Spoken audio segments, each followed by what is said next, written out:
Even though there's sort of alternate angles to the history, we want sort of the first glance at the game to feel almost like it was out of a period film. We looked to cinema to kind of give us the cues and things that we feel like people are just used to kind of being exposed to.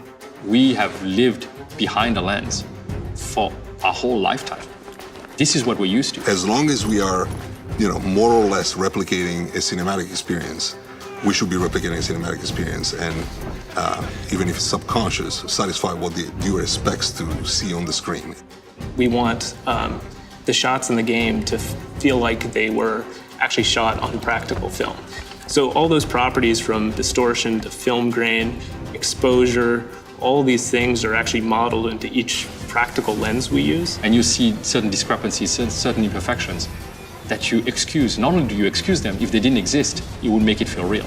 It feels comfortable and familiar to what you expect to see when you're going to the movie theater in terms of the quality of the visuals, even the defects in the visuals. We wanted imperfections to the cameras. We wanted to make it feel like there's actual person behind the lens. We don't want things to be clean. We want to make sure we're framing the action at the right moment, but it feels like a real person. You're seeing bullet hits happening nearby and stuff, kind of falling over them, like debris and stuff like that from stuff ricocheting.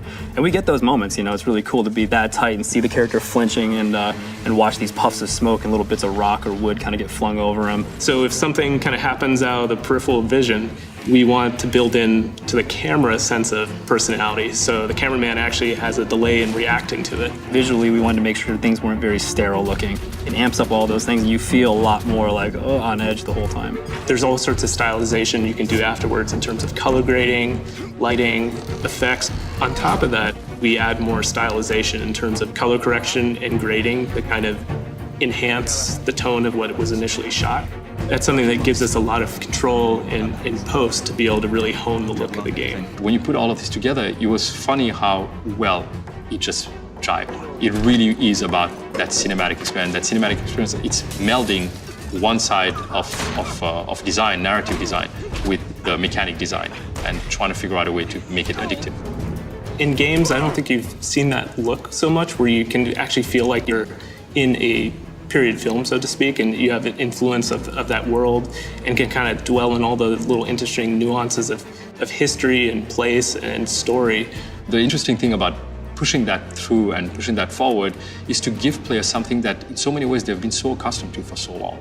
And yet, it's displaying to you a new world and something you can actually interact with and something you want to spend time in. I can smell you.